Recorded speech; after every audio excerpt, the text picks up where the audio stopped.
importantes. Então, enquanto entram outros deputados, Vladimir está com a palavra. Meu amigo. Deixa eu só dar uma ajeitada aqui. Eu acho que a gente tem, primeiro, sobre a PEC, nós acabamos agora uma reunião da Frente Parlamentar Mista do Serviço Público e me pediram para falar um pouco da PEC. Eu acho que o centro dessa PEC, foi o que eu falei lá, e é o que nós temos que trabalhar na base e na sociedade, é que, ao contrário do que a mídia vem dizendo, que algumas pessoas ligadas ao governo, ou empresários, banqueiros, ao contrário do que eles dizem, não é uma PEC para cortar despesa de pessoal, para cortar mordomia de servidor, até porque, se for cortar mordomia de servidor, estão lascados porque não tem mordomia para servidor. Considera como se fosse luxo ter emprego, então. Mas, enfim, qual é o centro dessa PEC? Já foi falado aqui pelos deputados, pelo Rui Falcão, pelo Arnaldo. O objetivo central é substituir o Estado pelo privado em boa parte do que hoje é responsabilidade do Estado. E, em algumas outras partes, a intenção não é nem substituir, é fechar, é acabar com tudo. Isso tem que ficar bem claro, tanto para nós, servidores, quanto para as pessoas que dependem do serviço público. E aí, quando eu falo depender do serviço público, não são só aquelas pessoas que usam hospital público, escola pública. São pessoas que tomam vacina, porque muita gente não leva em consideração quem pesquisa, quem consegue elaborar, desenvolver uma vacina, produzir a vacina e está lá no posto para aplicar a vacina, é tudo servidor público. E essas pessoas vão ficar sem isso. A população vai ter que pagar para tomar vacina, se depender desse governo. Então, a ideia é que a gente consiga conversar com todo mundo e deixar bem claro o que eles querem fazer. Fortalecer o setor privado em atividade do Estado. E, obviamente, manter baixinho o gasto público, quer dizer, para todo mundo. Temos que economizar para investir. Economizar fechando o serviço não está investindo. Vai pegar o dinheiro e vai remeter todo para o sistema financeiro, que é o que eles querem. E aí eles ficam falando mal de servidor, queimando o filme do servidor lá fora, sem dizer exatamente o que eles querem, sem dizer o que o servidor faz. E uma coisa que eu acho muito engraçada é que Paulo Guedes é mestre em blefar e falar mentira. Uma das últimas, ele falou isso num evento do Instituto que foi criado pelo ministro Gilmar Mendes, o IDP. Ele falou, não, em 10 anos vamos economizar 300 bilhões de reais. O que é mentira. Não existe cálculo. Foi perguntado, inclusive, aos representantes do Ministério da Economia, numa entrevista coletiva, qual é o cálculo? Não, nós não fizemos cálculos. E a estimativa, que vocês se baseiam que vão conseguir economizar quanto? Não, não temos estimativa. E logo em seguida, Paulo Guedes vai para um evento público e fala, vamos economizar 300 bilhões. É o mesmo cálculo que ele fez para dizer 800 bilhões na reforma da Previdência. E assim como ele fala em tudo, vamos fazer isso, não faz, vamos entregar isso, não vai. Mente descaradamente, não conhece, e segue a política de demonizar o servidor público na sociedade, dizendo o seguinte, vamos ter que demitir, vamos ter que cortar salário, vamos ter que fechar serviço para economizar, para investir. Isso não existe. Agora, uma coisa que eu acho que tem que ser bem destacada, por que eles estão entregando essa proposta ao Congresso agora? Todo mundo viu a correria que foi, tem que entregar, tem que entregar. Primeiro, o momento da entrega. Nós estamos num período eleitoral em que boa parte das lideranças políticas estão preocupadas corretamente com as suas eleições municipais, porque ainda mais um período como nós vivemos hoje, com essa pandemia, eleger um parlamento municipal, uma prefeitura, que tenha condição de tocar uma política adequada para atender a população é importante. Então, estão aproveitando que as lideranças estão acompanhando as discussões na base. E também o fato de que a pandemia gerou uma formalização de um período de calamidade pública que vai até 31 de dezembro deste ano. Então, todo mundo pressionou para que o Bolsonaro assinasse e mandasse a PEC para poder estar na casa sem ninguém, sem entidade sindical, sem entidade associativa, sem entidade de moradores, de estudantes, sem ninguém para conversar, para pressionar. E eles querem que a coisa funcione de um jeito irregular, aprovando esta PEC até o final do ano. Dentro dessa discussão, eles também querem fazer o quê? Tirar da Constituição aquilo que depende de 3/5 em 2 votações na Câmara, 3/5 em 2 votações no Senado, jogar tudo para a lei. Dependendo da lei, se for lei ordinária, basta dar quórum na casa, que aí não depende nem do número de deputados no plenário, aprova uma lei ordinária. E é para lá que vai a avaliação de desempenho, por exemplo. Outra coisa, sabendo que é o ano eleitoral, o momento em que eles entregam essa PEC ao Congresso, o que eles fazem? Eles não dizem o que vão fazer. Eles simplesmente tiram da Constituição, como eu falei, e não para a população, olha, nós vamos fechar a escola, nós vamos fechar isso, nós vamos destruir aquilo, nós vamos ferrar com o atual servidor e vamos contratar, em situação muito precária, pessoas para substituí-los.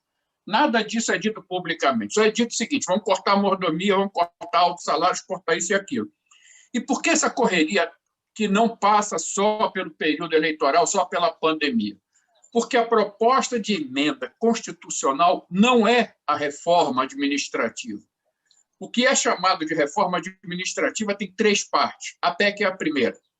A segunda parte é um grupo de projetos de lei ordinárias ou complementares. E a terceira parte também, tudo dependendo de aprovar a mexida na Constituição para poder soltar os projetos de lei.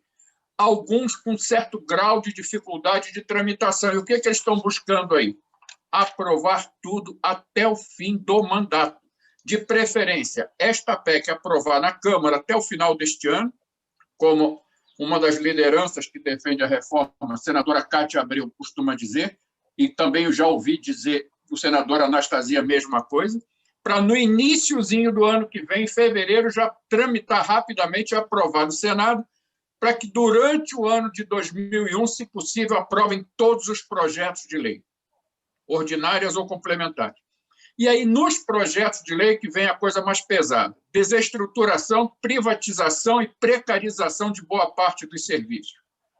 Do que ficar de serviço na mão da administração pública, ampliar a terceirização, contratação de temporários. E aí um detalhe, a gente se acostumou a temporário no serviço público em situações emergenciais, por exemplo, calamidade pública, um desastre, essas coisas todas. Aí o Estado, no sentido amplo, pode ser prefeitura, pode ser o governo estadual, federal, contrata temporário. Daqui para frente, aprovada a lei que vem depois, eles vão poder contratar temporário quando tiver necessidade de serviço. Não é coisa de temporário, mas querem para poder andar mais rápido o serviço. Contrato. E INSS? Não vai ter nunca mais concurso, vai ser temporário se revezando até o fim. Eu vou falar disso já já. Mas, além disso, dar liberdade ao chefe do Executivo. No caso do presidente da República, a ideia deles é mexer no artigo 84 da Constituição para que ele possa criar um órgão, fundir, transformar ou até extinguir, mexer com carreiras, reorganizar os cargos públicos. E o governador e o prefeito vão ter autorização para fazer a mesma coisa na sua esfera de poder. Agora, imagina na mão de um cara como esse que está aí, tendo o que ele tem de ministro do Meio Ambiente e o que ele tinha até pouco tempo de ministro da Educação, com decretos autorizando fechar o INPE, que denunciou as queimadas, fechar o IBAMA, fechar o Instituto Chico Mendes, fechar a universidade. Paulo Guedes já disse que tem universidade demais, tem servidor demais e que não dá nenhum retorno. Retorno para ele é dinheiro, não vai dar nunca. Isso significa o quê? Acabar com boa parte do serviço público. E aí nós vamos ter para a população o quê? Principalmente educação, creche e educação infantil. Nenhuma creche pública. Esqueçam as prefeituras mantendo ou criando creches novas. Tudo, como disse o deputado Rui Falcão, através de voucher, que vai embutido no chamado Renda Brasil, tanto para a creche quanto para a educação infantil. E quem é que vai receber esse voucher para prestar o serviço? creches de igreja, de organizações sociais ou de entidades filantrópicas. E aí eu pergunto, qual é a qualidade do serviço? Vai ter ideologia ali? Claro que vai. Só que não é uma educação no sentido mais amplo que a gente precisa, no sentido social, no sentido da necessidade da população. Ensino fundamental e médio, a ideia é começar a substituir as escolas municipais e estaduais por organizações sociais. Aí o pessoal fala, mas vai fechar a escola? Não, não vai fechar, simplesmente vai tirar os servidores, vai botar uma organização social para dirigir. O servidor vai para onde? Vai ficar emprestado. Conforme for aposentando, a organização social que assumir aquela escola vai substituindo pelos seus funcionários contratados pela carteira verde e amarela, que não é mais a CLT tradicional. E isso vai acontecer em boa parte dos serviços. O INSS, a ideia do governo federal é, quando diminuir bastante a quantidade de segurados, resultado da reforma da emenda 103, quando diminuir bastante a quantidade de segurados, é conseguir convênios com empresas privadas que prestem o serviço através de teleatendimento, porque já estão dizendo que vão simplesmente digitalizar todos os serviços do INSS. A pessoa vai fazer prova de vida, auxílio-doença, aposentadoria, acidente de trabalho, tudo via internet. Então, não vai precisar. Uma empresa privada assume isso e o INSS não vai ter mais concurso, vai ser fechado.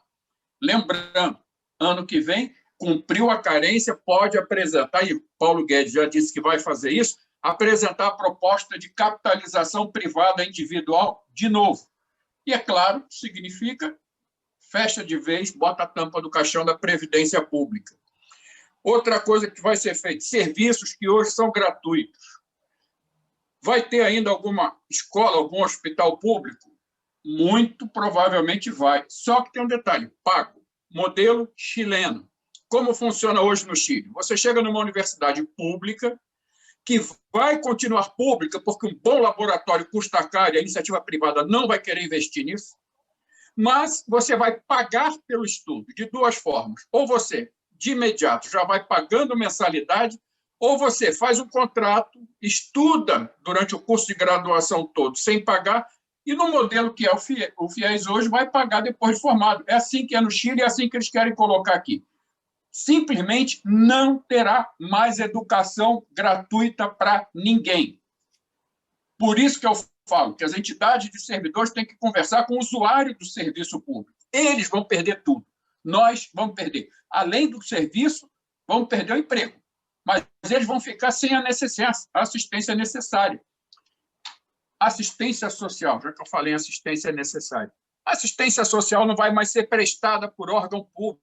Por exemplo, no INSS já foi fechada. O que vai ser feito? Organizações sociais, entidades filantrópicas, igrejas, vão assumir aquilo que é dever do Estado, que é assistência social, assistência à maternidade, à primeira infância, assistência aos carentes, as campanhas de saúde para idosos e portadores de comorbidade, como diabéticos, hipertensos e outros, tudo isso através de entidades filantrópicas. O Estado se afasta totalmente disso.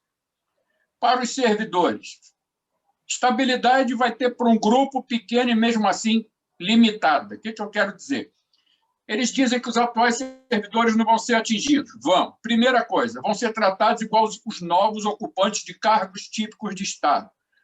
Podemos ser demitidos por avaliação de desempenho insuficiente, que vai deixar de ser, como é hoje no artigo 41 da Constituição, que diz que uma lei complementar tem que regulamentar, vai ser regulamentado a partir de agora por uma lei ordinária, que, como a gente falou, como o deputado Arnaldo falou também, simples, votação, maioria simples na hora no plenário, que não precisa ter muita gente, basta ter metade na casa, que o grupo que tiver em plenário por maioria simples aprova, e ali vai ser definida como será a avaliação de desempenho.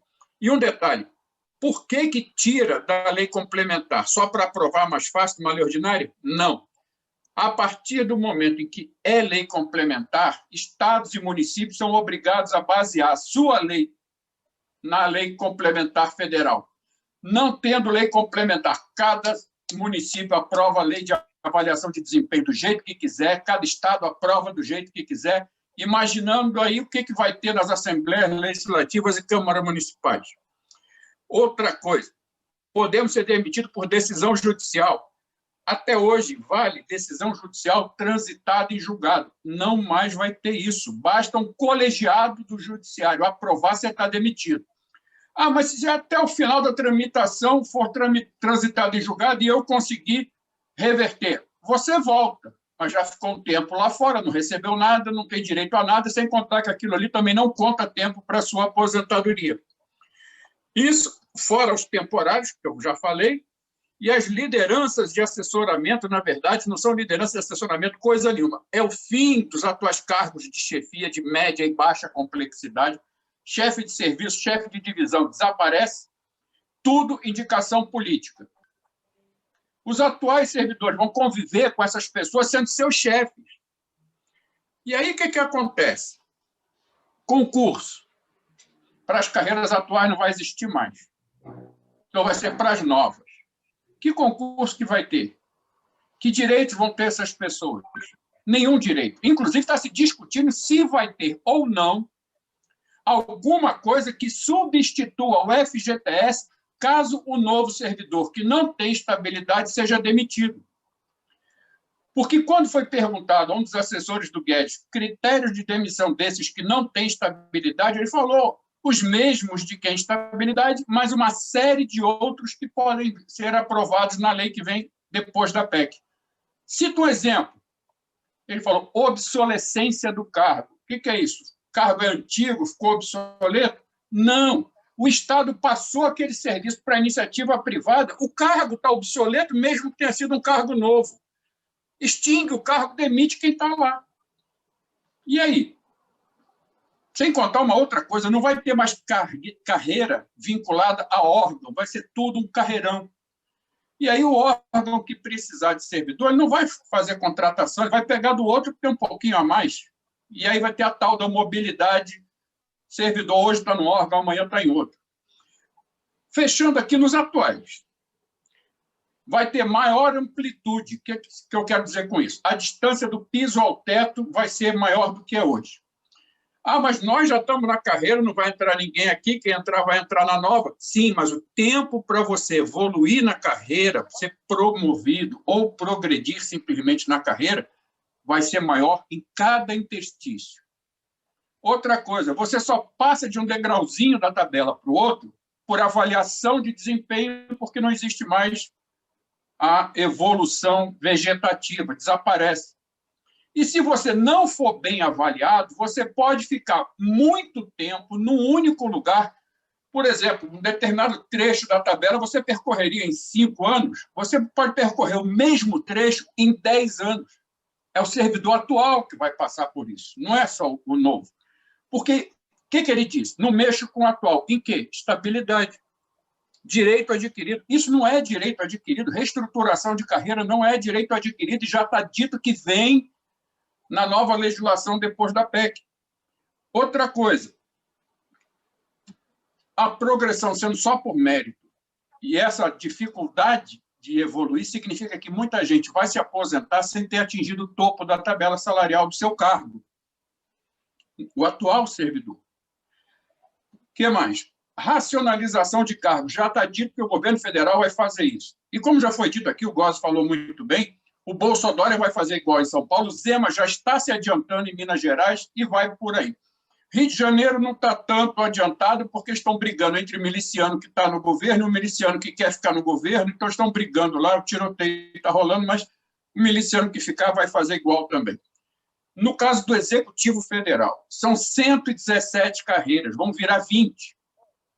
São mais de 2.000 cargos. Eles não têm ainda o número fechado, mas eles querem reduzir ao máximo. Cada servidor atual que se aposentar não tem reposição. Vai fechando os cargos à medida que aposenta, vai extinguindo o cargo vago e vai preparando para reduzir de outra forma. 2 cargos são assemelhados, vira um só. 2, 3, 4, 5 cargos são assemelhados, viram um só também.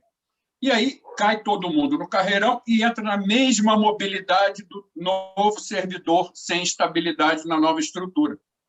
Sem contar, como a gente já sempre fala e foi falado aqui hoje, todo mundo, inclusive os atuais, sujeitos à redução de jornada com redução de salário, com base na PEC 188. A PEC 186, aquela emergencial, ela já está devidamente desmontada e jogada para dentro da PEC 188. Inclusive, o senador Márcio Bittar deve apresentar essa semana um substitutivo à PEC 188, englobando as duas e garantindo a redução de salário e redução de jornada para todos os servidores novos e atuais. Atingiu a linha de corte, pode baixar. E, obviamente, todo mundo vai ser atingido. Rapidinho, o que o deputado Rui Falcão falava da subsidiariedade, eu estava brincando com um colega, falei, eles podiam botar logo a verdade ali na Constituição, entre os princípios do artigo 37. É subalternidade, porque se submete ao mercado escancaradamente. Por exemplo, eu posso manter um órgão público e fazer um contrato de gestão com uma empresa, com uma organização social. Essa empresa está livre para contratar pessoal e, já que ela assumiu, ela ainda pega a força de trabalho do serviço público que estava ali emprestado. Mas ela é livre para contratar lá fora. Não usa mais os critérios de contratação de pessoal que a administração usa. Do mesmo jeito, ela é livre para contratar prestadores de serviço, por exemplo. E lembrem que foi aprovado, está na PEC 188, a desvinculação do orçamento. O que é isso? Soma os percentuais de saúde e educação na prefeitura e no Estado, viram só, e o limite orçamentário é o seguinte, ele pode gastar 90% da verba destinada para saúde e educação com um só e sobrando 10% para o outro, 99% e 1% também. É liberdade total. Vladimir, as estatais, bem rapidamente. Vladimir, fala agora. Eu vou pedir uma licença para você por causa de deputados que estão aí aguardando. Tá, tudo bem. Você está encerrando ou eu volto para você? Eu encerro em 2, 3 minutinhos. Então, vamos lá. Vamos lá. Estatais. Eu quero destacar só 2 coisas que eles pegam nas estatais já nessa PEC. Uma, proíbe a reserva de mercado, deixando prioridade exclusiva para o mercado privado. Acabou Petrobras, acabou qualquer estatal, não tem mais reserva de mercado. E uma coisa que todo mundo que vê acha um absurdo é que a PEC proíbe que, ainda que seja por convenção ou acordo coletivo, não terá mais proteção contra despedida. Acabou a estabilidade do dirigente sindical de empresa estatal. E, para fechar, nós precisamos juntar as entidades sindicais de servidores públicos e avisar principalmente as comunidades carentes, que acabou creche, acabou posto de saúde, acabou hospital público, acabou escola pública, e para todos nós. Acabou a pesquisa, acabou a ciência bancada pela administração pública. Se a gente está nessa pandemia e tem muita gente correndo atrás de desenvolver vacina, tem muita instituição pública brasileira, federal, estadual, principalmente. Tem o Butantan de São Paulo, tem a Fiocruz, que é federal, e várias outras instituições. Essas instituições pesquisam, desenvolvem, produzem e distribuem vacina. Tudo isso vai para a mão da iniciativa privada. Tudo. E a aplicação das vacinas na população, que é feita principalmente por servidores da área de saúde estadual e municipal, vai passar para a mão de organizações sociais, filantrópicas ou igrejas. Também não vai mais ser público. Isso, lembrando que a vacina ainda pode ser vendida no mercado. A população mais carente é uma das que mais vai sofrer. Mas ninguém, absolutamente ninguém vai ficar isento, vai ficar livre dessa reforma administrativa, que eu sempre digo, vou repetir até o fim, isso não é uma reforma administrativa, isso é o desmonte do Estado, da máquina pública. É o fim de toda a estrutura que durante muito tempo a gente lutou, que a gente conseguiu botar na Constituição, e eles querem fazer isso, sem nenhuma discussão, sem nenhuma conversa. Como disse a senadora Zenaide Maia numa reunião com representantes das outras frentes que defendem a reforma, como é que nós vamos fazer audiência pública, se não vamos trazer as entidades sindicais, a sociedade para dentro do Congresso para discutir se eles querem alterar a Constituição num grau de profundidade desse? Então, é como foi dito aqui, nós temos que estar alerta, pressionar os parlamentares, ainda que não dê para ir ao Congresso, mas tem várias formas, já foi dito aqui, vai ser reforçado, porque senão nós vamos ter que chorar muito, servidores públicos e o povo lá fora, usuário do serviço público. Encerrei, Gonçalo. Muito bem, muito obrigado, porque são informações importantíssimas.